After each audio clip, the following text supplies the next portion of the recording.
The lights inside the studio were bright, and the crowd's laughter echoed as Jimmy Kimmel opened the show with his usual charm. His jokes flowed easily, his timing sharp, and the mood in the room was light. When he introduced Brad Pitt, the energy surged. Brad stepped onto the stage with his usual relaxed confidence black blazer, clean white shirt, hands in his pockets, flashing that easy smile that had made him one of Hollywood's most familiar faces. They hugged briefly. The crowd cheered louder, and Brad sat down, crossing one leg over the other like he'd done 1,000 times before. The segment started with banter about aging, movies, and the bizarre world of celebrity life. Brad talked about his love of motorbikes, laughed about a cooking accident, and even poked fun at himself. It was textbook late-night TV until it wasn't. So Jimmy said with a grin, flipping through his notes, "Let's talk about Line of Fire. Great title. You play a disillusioned ex-CIA officer who exposes a secret drone operation in the Balkans, right?" Brad nodded. "Yeah, it's about a man facing the ghosts he helped create. It's fiction, of course, but it pulls from, history. Reports things that are already out there." "Right," Jimmy said, then leaned in. "Except one of those things that's already out there. This line, the corridor over Sarajevo, was never about security. It was a kill box disguised as a corridor. That line isn't in the trailer. It's not in the press material. But it is in a redacted CIA memo that leaked in 2016. Almost word for word." The audience's laughter faded slightly. Jimmy kept his smile, but his tone shifted. "So, Brad, how does a Hollywood actor quote a classified line never made public? And in a movie script, no less."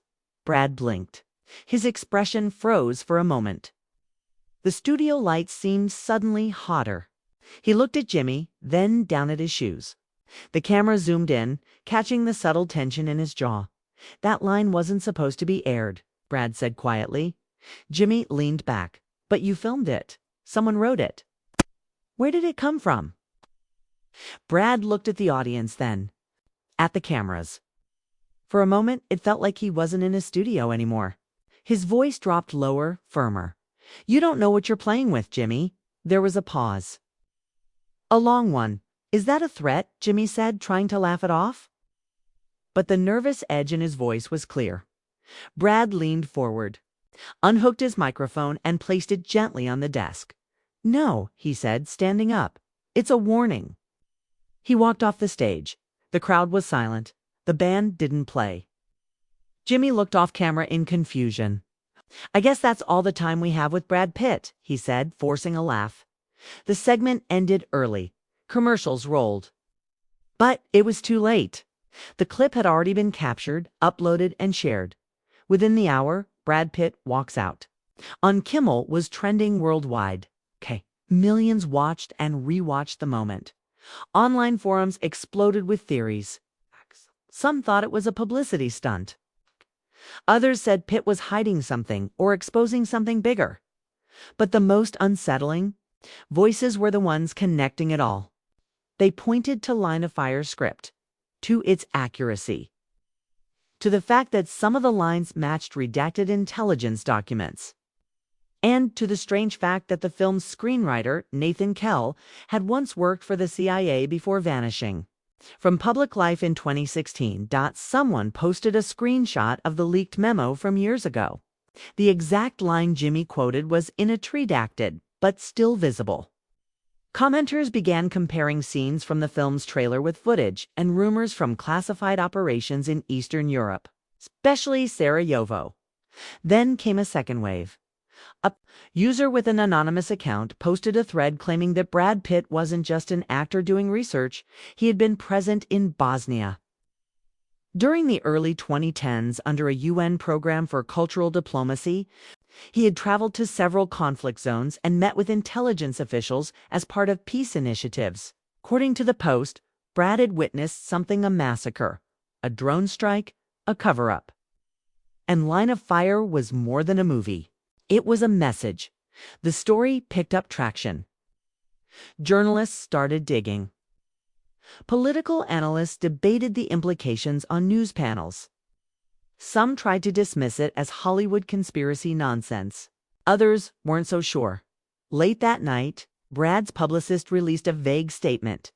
Mr. Pitt is proud of the work done on Line of Fire. He did not walk off out of disrespect, but out of concern that the conversation was heading into unsafe territory. No further explanation, no follow-up. Jimmy Kimmel didn't return to his show the next night.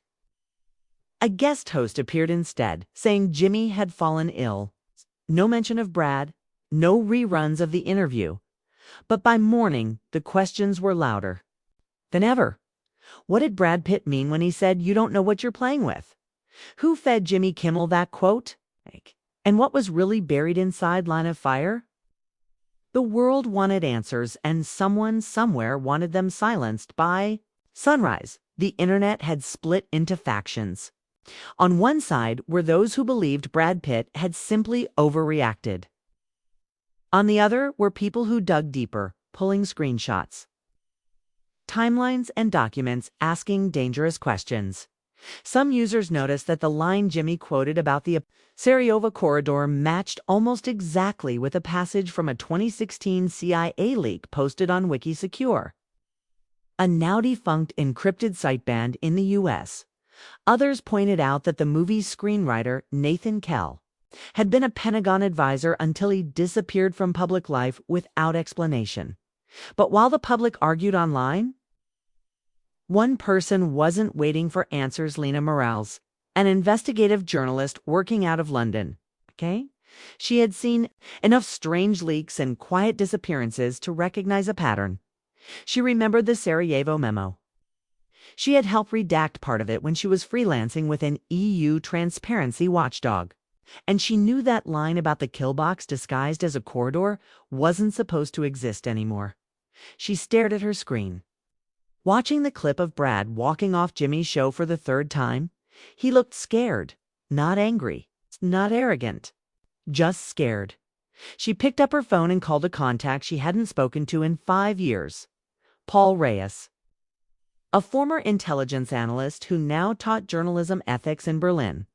Paul had been at NATO's field office in 2010. When the Sarajevo corridor was first discussed in internal emails, he didn't answer.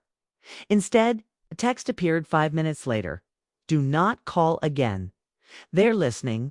Lena froze. She knew what that meant. But just as she was about to shut her laptop, her email pinged. A new message had arrived, sent from an encrypted account. The subject line read, "You're not crazy.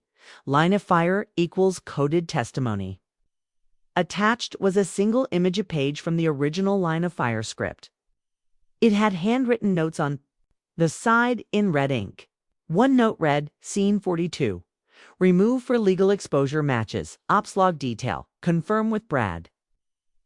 Lena leaned back in her chair. That name Brad wasn't casual.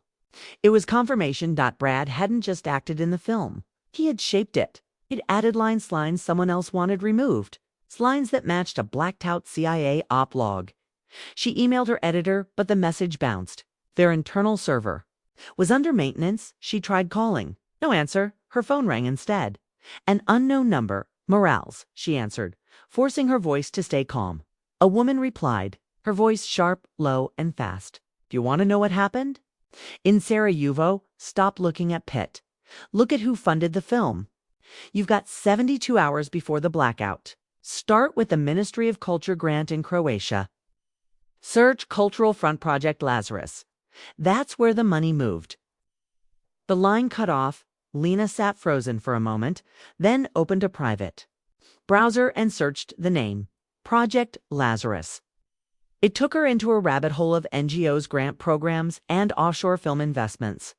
At the center of it all was a nonprofit called Cultural Front, based in Zagreb, supposedly dedicated to historical memory and peace narratives. But something was off. One of their board members was listed as N. Quell, Nathan Kell. The film's screenwriter. Another was Major Claire Denning, a former NATO psychological operations strategist. Why would a PA's ops officer sit on the board of a cultural nonprofit funding Hollywood films? Lena made a decision. She booked a flight to Zagreb that night. But she wasn't alone. Across the ocean, inside a heavily secured compound in Montana, Brad Pitt sat in silence, watching the backlash unfold. His team was panicking. Studio lawyers were already threatening to pull the film from global theaters. Political figures were calling, asking what the hell he had said on national television. He ignored them. In his private vault was a set of mini DV tapes, old grainy footage. It's taken in 2010. Sarajevo, one of them showed a drone feed. Another showed an argument inside a tentim, a NATO officer, and an interpreter begging them to stop a strike. The tapes were real. He had kept them for over a decade, unsure if anyone would ever believe him. When he couldn't release them outright, he convinced Nathan Kell to help him encode them into fiction. Line of Fire was supposed to be the delivery system, one line at a time. Each scene a breadcrumb. But Jimmy Kimmel had said too much. Someone had leaked the script. Now the whole plan was unraveling too fast. Brad's phone buzzed.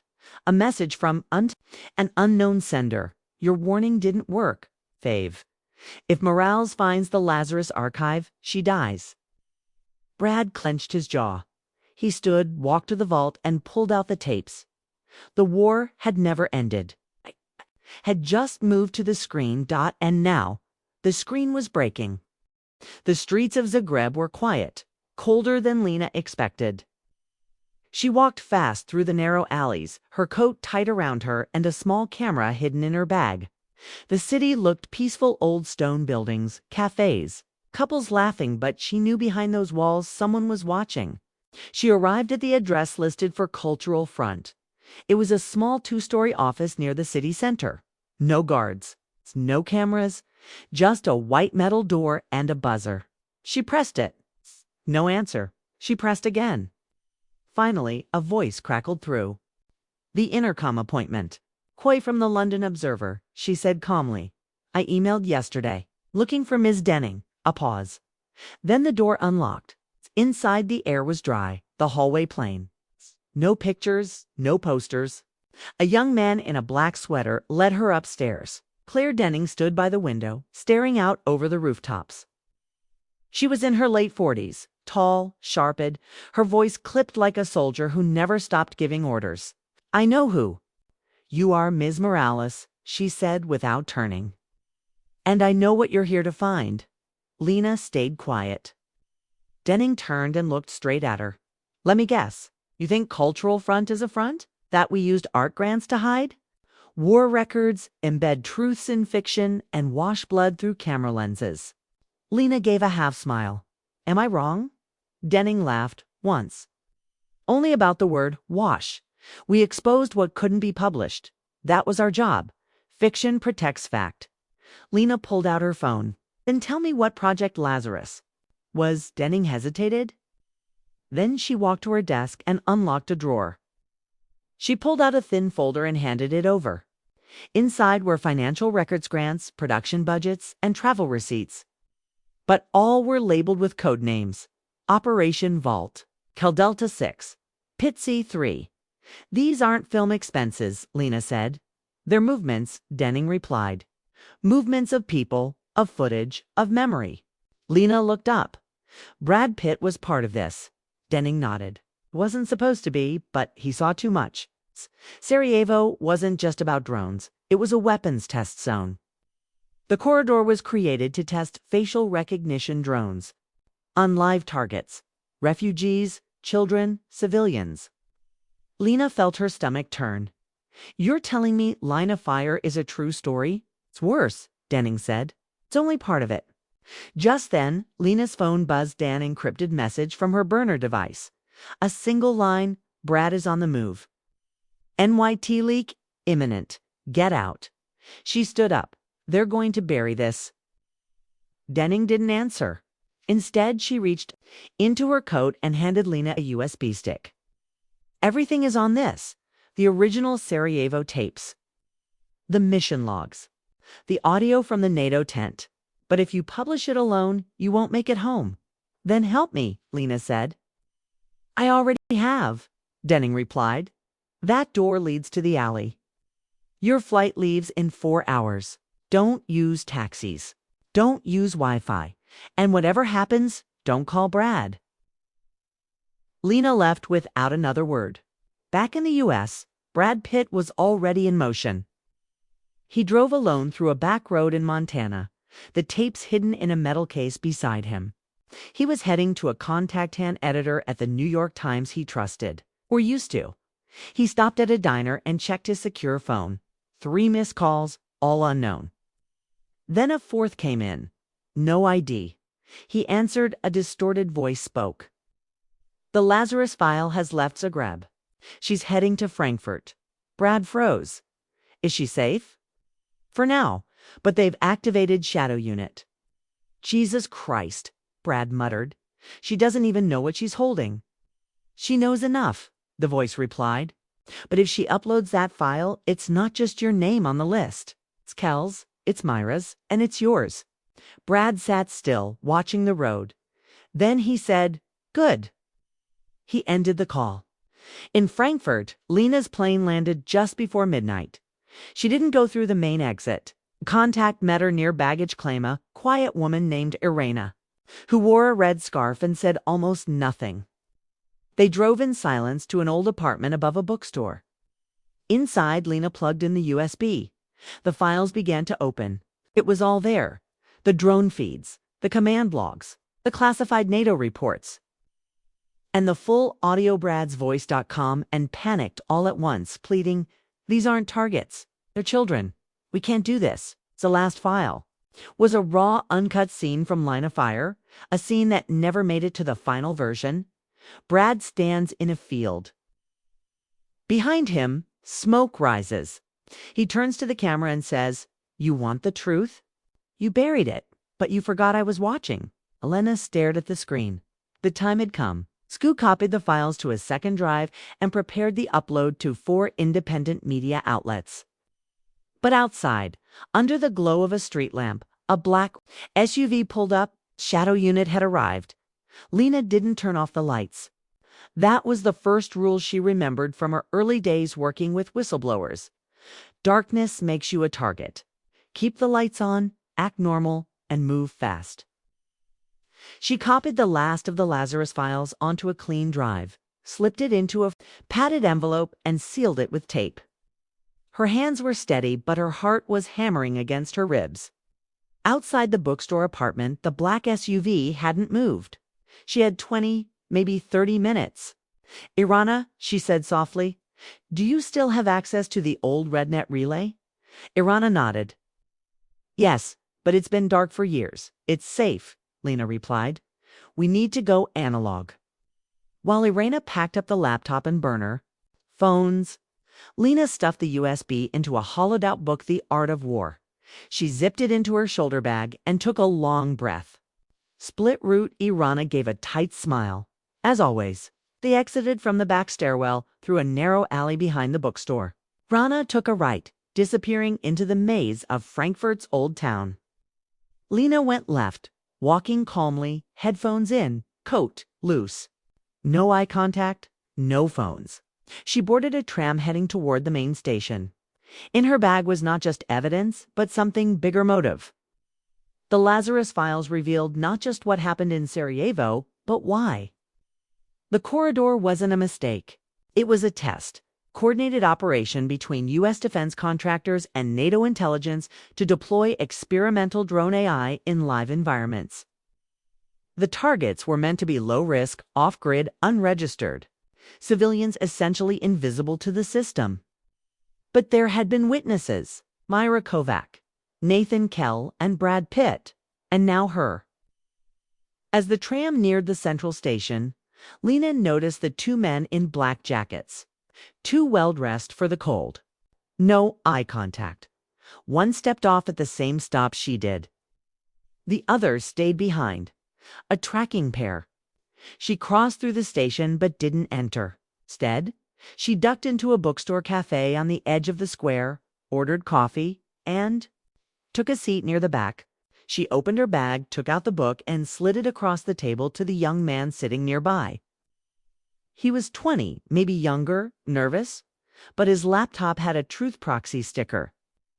"Upload it to 4 servers," Lena said, keeping her eyes on the crowd. "Then burn the drive." The boy nodded. "And one more thing," she added. "Send this clip to every major outlet labeled Broadcast Immediately." She handed him a small audio recorder. He played it. Brad Pitt's voice filled the headphones. "We signed the order in a tent. I was there. I begged them to stop. They said the world would never know because cameras can lie. So I used the one thing they couldn't control, mine." The boy swallowed hard and nodded again. He opened his laptop, began to type. Outside, the SUV moved. Back in Montana, Brad Pitt stood at the edge of a frozen lake. It's a private airstrip behind him. He held a phone to his ear. "Where is she now?" he asked Frankfurt. "Uploading as we speak," the voice replied. "Then I need to disappear." "You sure about this?" "They'll never let her live if I stay visible. They'll blame her for everything. The movie, the tapes, the leak. But if I vanish, let them make me the ghost. They might hesitate." Silence. Then, understood. Brad hung up. He opened the metal case and stared at the old tapes one last time. Sarajevo, the night vision footage, the pleading, the fire. He remembered Myra's face, the way she cried out for the children. In the corridor, he had filmed it all because someone needed to. And now someone finally had. The plane waited. He stepped aboard and disappeared. Meanwhile, Lena received a message from the Truth Proxy courier. Uploaded 4 servers. International relay locked. Broadcast in 3, 2, 1. Across the world, headlines changed. Breaking actor Brad Pitt accuses us of war crimes in hidden footage leaked. Tapes showed drone strike on civilians. Voice matches Pitt CIA. NATO scrambled to contain Project Lazarus fallout. Social media exploded. Live streams shared. The footage. Hashtags like #TheCorridorTruth and #PittFiles began trending. Journalists who had buried past stories came forward. Human rights groups demanded accountability. In Geneva, the United Nations announced an emergency tribunal. In Washington, senators denied any knowledge of the Lazarus program. And in Hollywood, the studio behind Line of Fire pulled the film from streaming platforms. But it was too late. Millions had downloaded it. A special cut, with restored deleted scenes, was uploaded anonymously. The final scene, Brad's unfiltered confession, played in cinemas, classrooms, protest camps. Back in Frankfurt, Lena boarded a night bus out of the city. She didn't know where she was heading next. But for the first time in years, she felt like a journalist again. Outside the bus window, a digital billboard flickered. It showed Brad's face, still framed from the broadcast. The caption read, "You buried the truth, but it learned how to dig." The tribunal chamber in Geneva was packed with journalists, diplomats, and human rights observers from around the world. Behind the polished wooden podiums, under the cold fluorescent lights, the atmosphere was heavy. The leaked Lazarus files had forced the United Nations' hand. For the first time in decades. A special commission was convened to investigate allegations of Western war crimes based not on anonymous rumors or rebel testimony, but on high-definition drone footage and authenticated audio files delivered through a Hollywood actor's film. Brad Pitt had not appeared in public since the files went live. Rumors swirled he was under unprotection, in hiding, or even dead. Lena Morales watched the live stream from a safe house in northern Italy. Irana had arranged it. They never stayed in one place longer than 3 days now. Surveillance drones buzzed too often, and anonymous threats kept flooding her inbox, but nothing was stopping her now. On screen, the chief investigator stood at the podium. On January 18, 2010, a drone strike was launched over a humanitarian corridor outside Sarajevo. The strike targeted what was believed to be an enemy transport. The drone feed captured in the Lazarus leak shows clearly that the vehicle was an unmarked convoy of civilian aid trucks. The footage played again. People in the room shifted, uncomfortably as the scene unfolded. The grainy thermal imaging, the panicked voices, the calm directive, confirm target. Eliminate. Then came the audio clip of Brad Pitt shouting in the background, voice strained, frantic. No, they're not military. They're aid workers. There are kids inside. Gasps filled the room. No one was laughing now, investigator continued. We have confirmed through voice pattern analysis and contextual metadata that the speaker was Mr. Pitt. He was present as an invited UN observer and cultural envoy. The screen cut to black, silence. Then a slow voice from the tribunal bench. Where is Mr. Pitt now? No one answered. Lena sat back in her chair, her eyes locked on the screen. She knew where he was, or rather, where he had been. His trail had gone cold in northern Iceland after crossing through Ireland under a false diplomatic passport.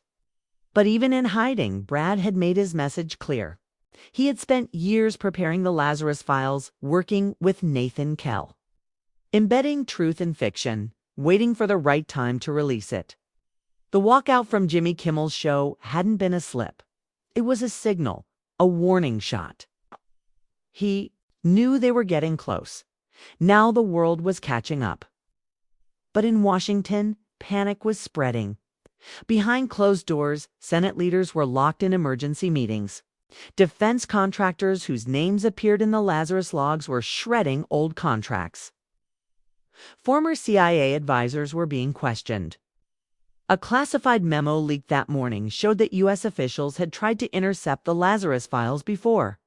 They went public but failed because the leak had been distributed through international art networks, independent media, and encrypted file-sharing communities. They hadn't faced a whistleblower like this before. Wasn't Snowden? This was cultural warfare truth masked in film, exposed in prime time. That night, Lena received an encrypted message from unknown subject. You're not done. Attachment. One file oath_recorded. MP3. She played it. Nathan Kell's voice crackled through, tired but sharp. They said if we followed orders, no one would ever know. That fiction would cover it? But fiction isn't enough anymore, Lena. They're going to bury the tribunal, just like they buried Myra, unless you show them what comes next. Then silence. Attached to the email was a link, a hidden archive. Hundreds of documents, contracts, photos, memos from U.S. Embassy officials. Financial transfers between NATO commanders and private drone companies. And one final file. A raw, unedited interview Brad had recorded 2 years earlier. The video began in total darkness. Then a single light flicked on. Brad sat on a wooden chair, hands folded, looking straight into the camera. I tried to stop it when it happened. I tried to tell the truth after. But no one would listen unless I entertained them. So that's what I did. I gave them a movie. And now you've seen it. Now you know. Lena stared at the screen, frozen. It wasn't the end. The Lazarus Files were just the beginning. The Sarajevo strike was only one of many operations buried under Project Lazarus. There were others: Moldova, eastern Syria, parts of rural Yemen. Each one marked by the same false corridor strategy, each with its own victims, its own cover-up. If the world thought it had seen everything, it hadn't. That night, Lena contacted Truth Proxy again. We need full broadcast. International. She sent them the full Kell archive, the embassy memos, and Brad's unreleased interview. Within hours, protests reignited in Europe and Latin America. Embassies were stormed. Governments issued statements of denial. Activists began painting murals of Brad's face next to the word witness. But in Washington, something darker began.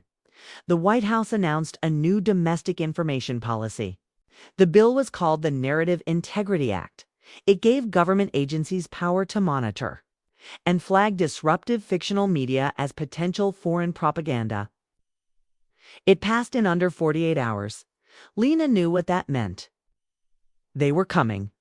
After storytellers now. After filmmakers. After journalists. She looked at the screen. The final frame of Brad's interview hung there. His voice echoed in her mind. You buried the truth. But it learned how to dig. She whispered, now it's time to burn. Rain hit the windows in short, hard bursts as Lena sat alone in a dim hostel room on the outskirts of Marseille. The walls were thin, the bed stiff, and the electricity flickered every few hours. But it was safe at least for now. The Truth Proxy upload of the Kell archive had ignited something bigger than even she had expected. Major news networks in Europe and South America were covering it nonstop. Unofficials had gone into closed-door crisis meetings. Meanwhile, in the U.S., a different fire had started. The Narrative Integrity Act had passed with no public debate, signed into law by executive order. Officially, it aimed to preserve national unity in a time of disinformation.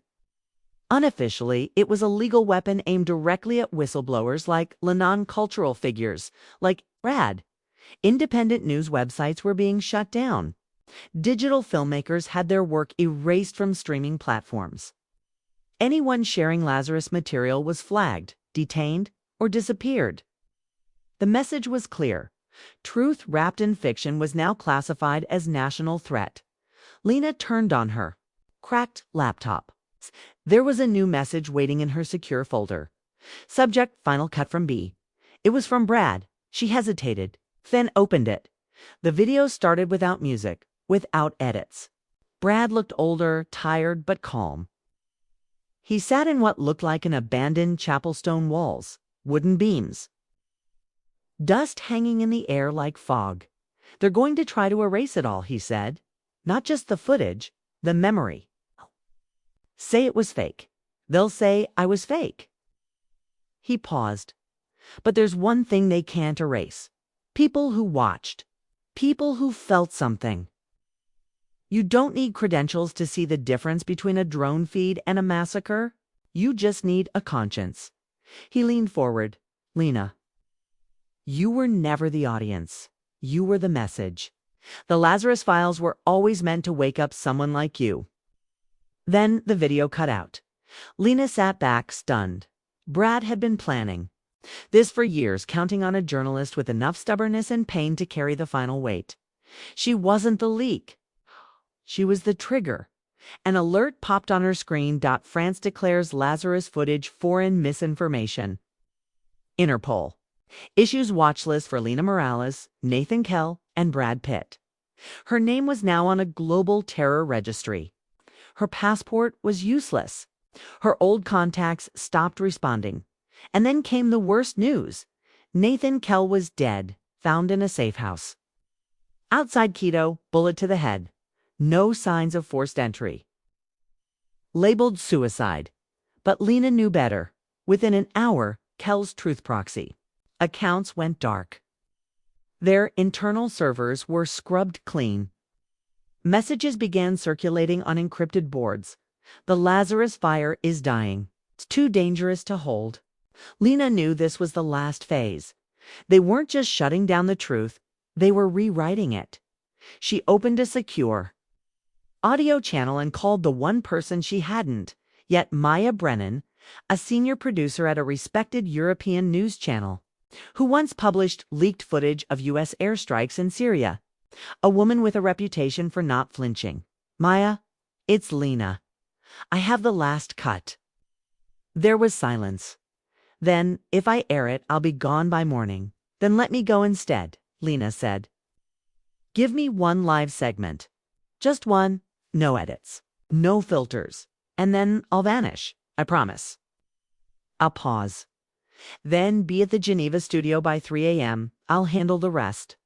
Lena shut the laptop, shoved her things into a bag, and slipped out of the hostel. 3 hours later, she stepped onto a quiet street in Geneva under cover of fog. Maya met her outside a locked service door. No lights, no words. Just a nod. Inside. The studio was half-powered.